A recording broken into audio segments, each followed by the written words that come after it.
I'm talking about the President of the United States surreptitiously getting on a small military jet with the curtains drawn and flying without any public announcement with two reporters who had absolutely no cell phones with them at the time, traveling to Poland and then going overnight in a multi-hour process on a train because flying would have been too dangerous from Poland to Kyiv, Ukraine, in order to bring greetings and instill hope from the American people. And yes, I'm talking about President Joe Biden showing up in Ukraine during a period of war, showing up in a war zone without the overt protection of the American military, and doing so in order to send a political and worldview message. In this case, the worldview has to do with the superiority of freedom over oppression and the superiority of a democratic form of government over dictatorship. And it's a contrast between the West, and in this case, he was showing Western solidarity with Ukraine and totalitarianism. And most importantly, in this case, Vladimir Putin's Russia and Putin's invasion of Ukraine, just about a year ago in terms of the date that the military action, the invasion, began. Now, my differences with Joe Biden are almost incalculable.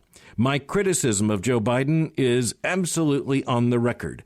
I see Joe Biden as a pathetic political figure in so many ways, and as a president who betrays many of the moral values I consider most important. I see him as untethered from reality, politically speaking, in so many respects as he serves as president of the United States. I've been very clear about that. But when someone on the stage of world history does something worthy of our admiration, we need to note it. And all Americans need to understand that America is never more America than when you have a statement like this on the world stage that demonstrates not only personal courage, but national courage. But don't discount the personal courage here.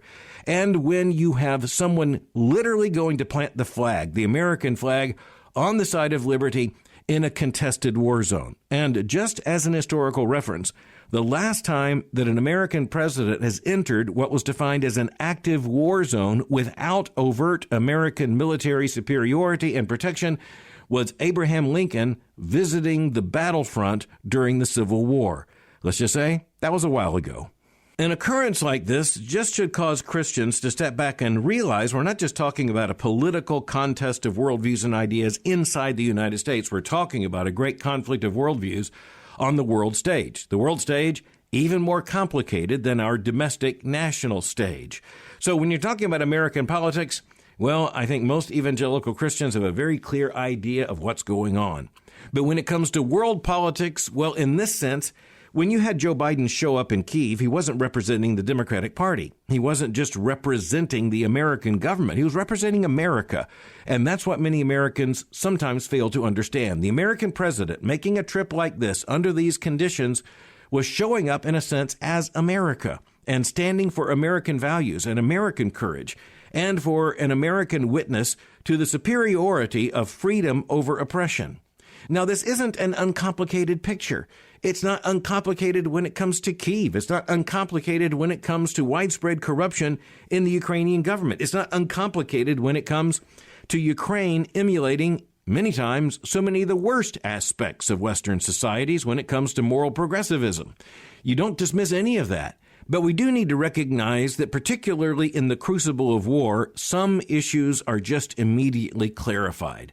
And in this case, you're talking about an invader nation. You're talking about a clash of worldviews. And the most important clash for us to understand is that it is the clash between the historic West, that is to say Western civilization, of which the United States is the undisputed leader, and you're looking at autocracy, totalitarianism, which increasingly is the rival political challenge to the United States and to Western notions of liberty. That's just the way it is. That's the way it was in the 20th century. And we thought we were over that by the end of the 20th century. But history tends to come back, and it often comes back with revenge. The clash of worldviews was actually recognized even using that word, and the secular world doesn't often use that word.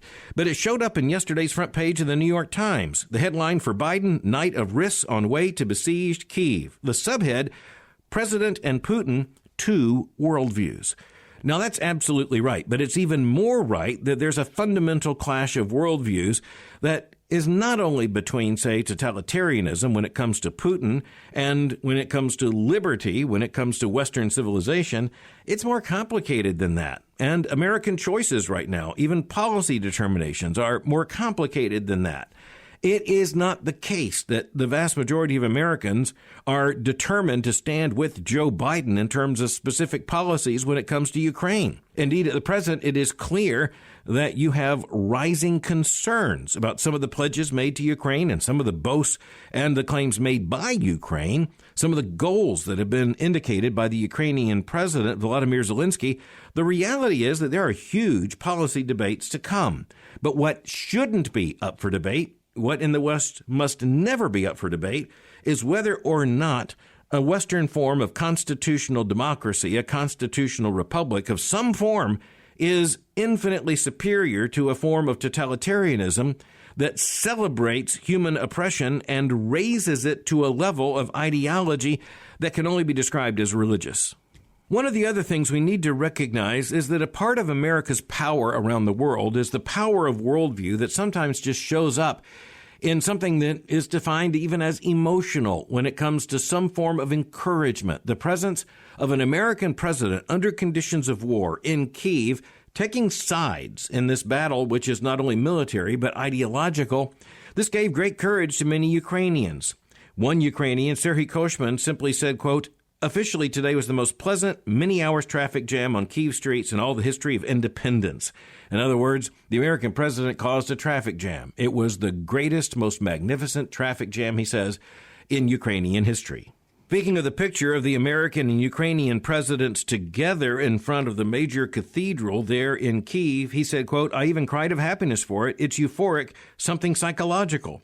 Indeed, Christians understand that the most important issues are never merely cognitive. They are ideological. They're never merely ideological. Human beings are multifaceted, and we are emotional beings. And one of the things Christians need to work for, by the way, is the discipline of our emotions to truth. And yet we understand that when you are looking at something like this, sometimes emotion just bubbles over. It's just effusive. It simply pours out. And it appears that that's exactly what took place in Ukraine. Now, all this raises another issue we need to think about. What was the audience for President Biden's visit here? Well, most importantly, most immediately, it was a Ukrainian audience. But wait just a minute, there were other audiences as well. He meant to encourage the Ukrainians and give them pride and give them hope just by the American encouragement, the presence of the American president.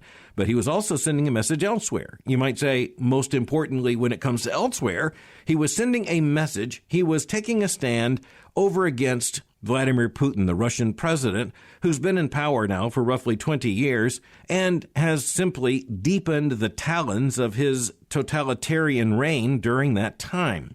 But make no mistake, American politicians, and the American president is always an American politician, expected now to run for re-election, he has a domestic audience in mind as well. Let's just say this video, at least at this point, is likely to look very good in political campaign commercials and all the symbolism that is attached thereto in the 2024 presidential election. There's simply no doubt about that.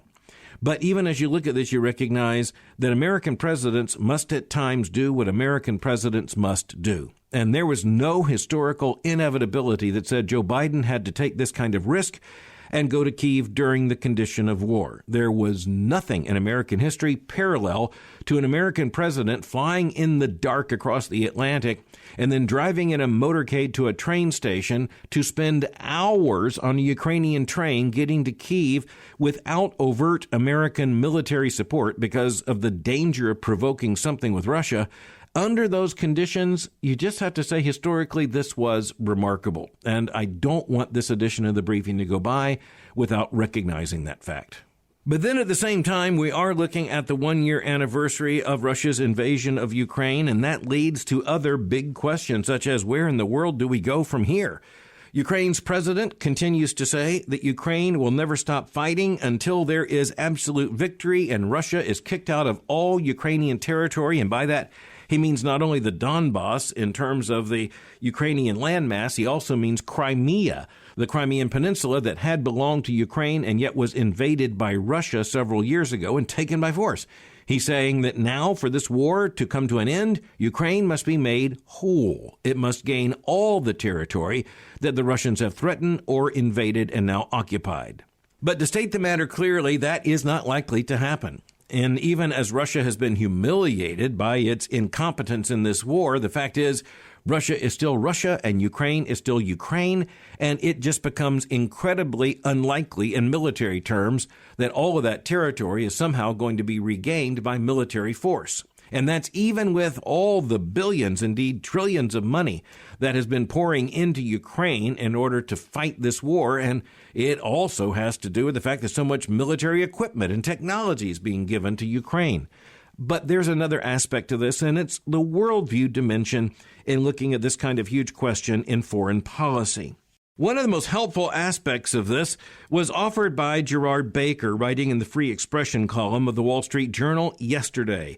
The headline of his article, "Will the Ukraine War Push the West Towards a New Realism?" Now, this points to a crucial distinction in American in Western foreign policy, and it's good for Christians to think about this, even to understand the terms that are being used.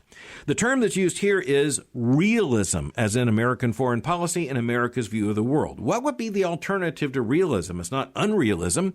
No, the alternative is what's called idealism. So you have these two poles in American foreign policy.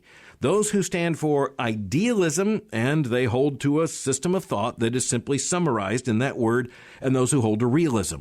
Now, in the 20th century, there was a significant battle between the idealists and the realists when it came to American foreign policy.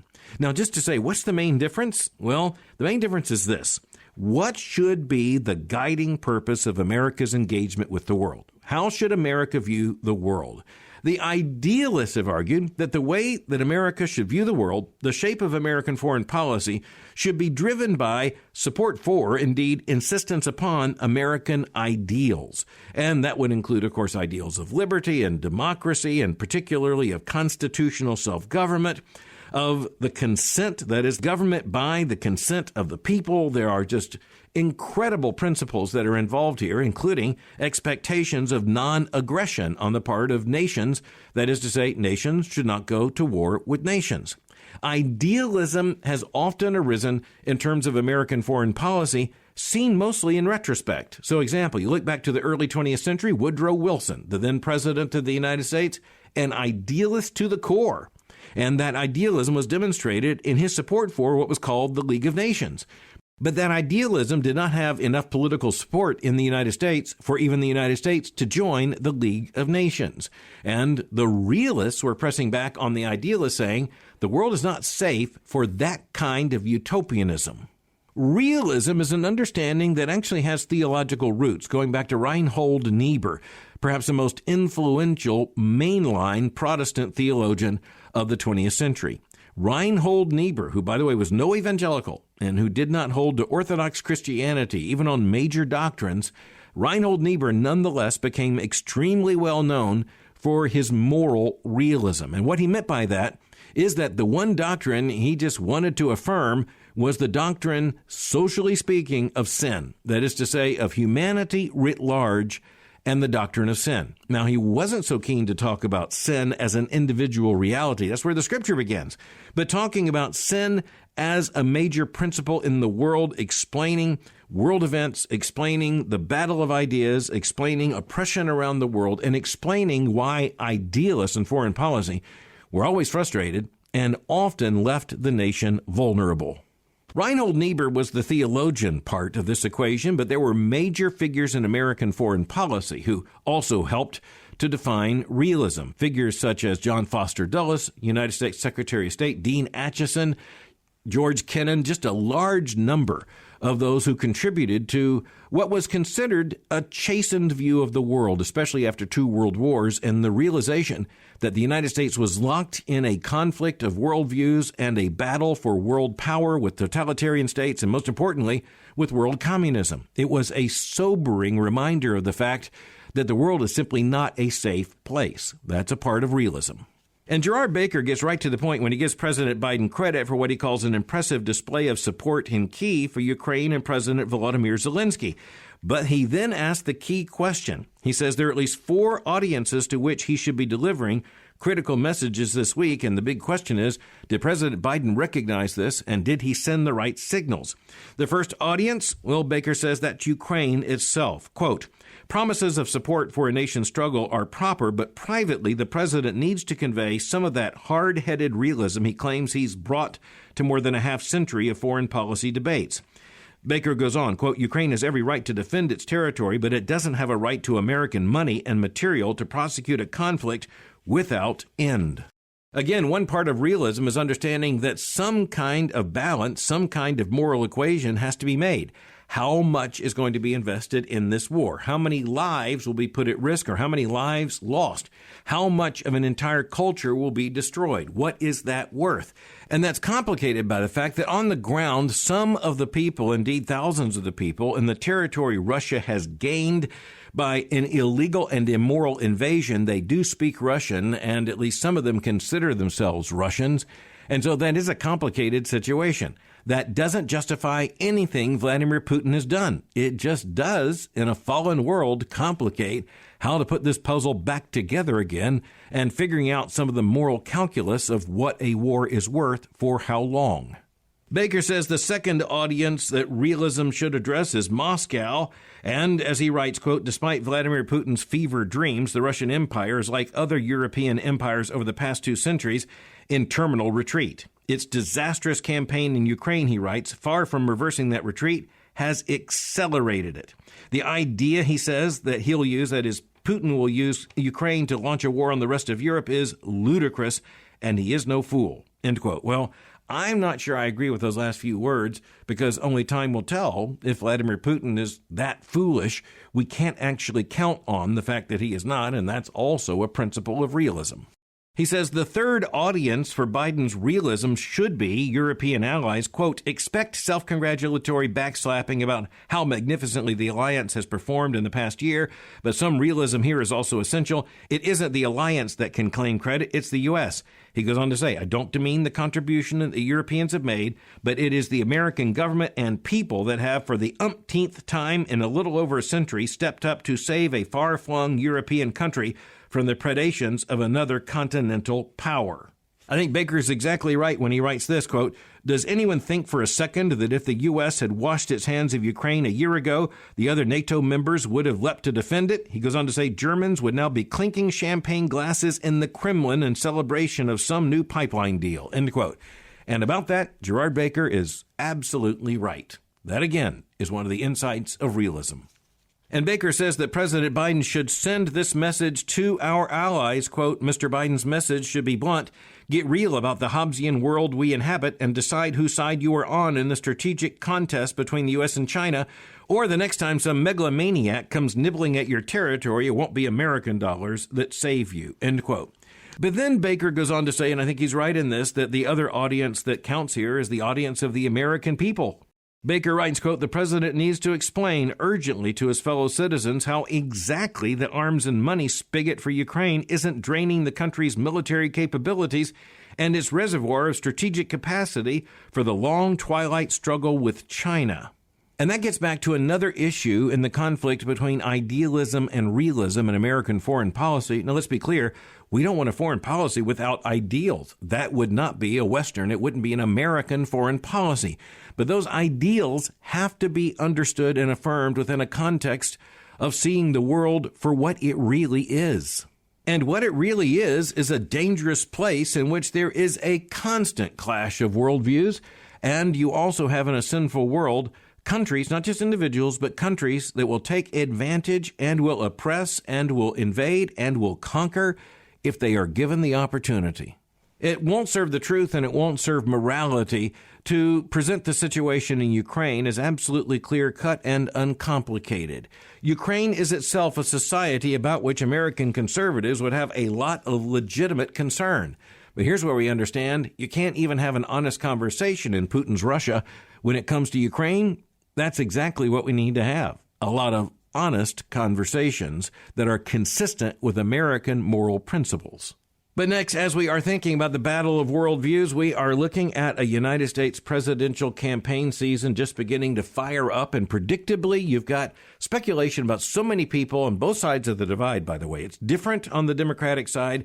We'll talk about that later. But on the Republican side, a lot of people are putting out feelers. And it's really interesting that even though you have people from all kinds of political backgrounds in the Republican Party, at least offering themselves as an idea, the reality is that governors and former governors have a particular credibility on the Republican side.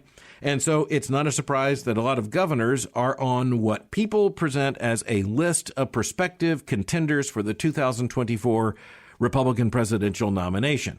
It's also interesting to see how the media puts forward candidates, and it does so, of course, without neutrality. It does so often making very clear that it's tipping its hand one way or another. There is no secret that the mainstream media would like to see the Republican Party move left, and you have the indication that one of the candidates they think just might have the ability to do that is New Hampshire Governor Chris Sununu, now in his second term, and there is no doubt that he is a very effective politician in the state of New Hampshire, and he comes by it in terms of a family dynasty. His father, John Sununu, was also a Republican governor of New Hampshire, and understand, New Hampshire gives a Republican a huge advantage because New Hampshire is the first Republican primary. So the incumbent governor in New Hampshire, let's just say, has an incredible opportunity. Of course, losing that primary would also be particularly devastating.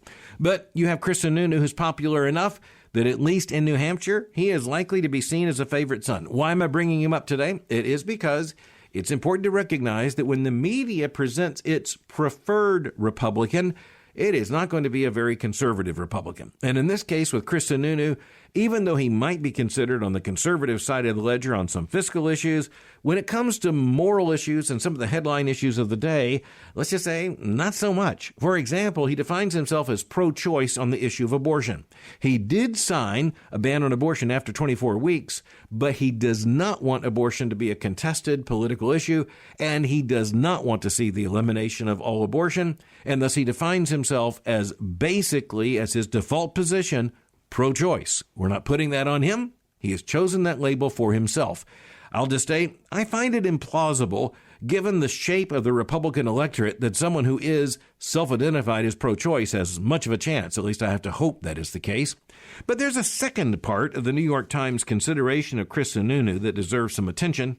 The New York Times tells us that Governor Sununu, quote, also criticized ostensible conservatives for targeting private businesses deemed hostile to right-wing values, citing Mr. DeSantis, as Florida Governor Ron DeSantis in particular, quote, is government going to solve a cultural issue, asked Governor Sununu. No, good Republicans don't believe that, end quote. Well, here's the issue. That basically means that Governor Sununu wants the Republican Party, and thus the conservative movement in the United States, to take a vacation from fighting these issues. Let me tell you what that is. You can describe it as a political strategy, or you can summarize that political strategy as cultural surrender, because that's what it is. Let's just state that he's right when he says that government isn't going to solve a cultural issue. That's right. Government can't finally solve cultural issues. But you know what? The government does take a side in every major cultural issue. We see that with the controversy over whether parents should even be involved in terms of the transgender identity and further the transgender treatment of their children. You look at all these things, and of course, abortion. You just add all this to the mix. Government is going to take sides. Government is going to establish policies. There's going to be a law concerning abortion, and it's either going to be pro-abortion or in some way pro-life. And there is so much that is at stake. Yes, Governor Sununu, you're right. Government is not going to solve a cultural issue,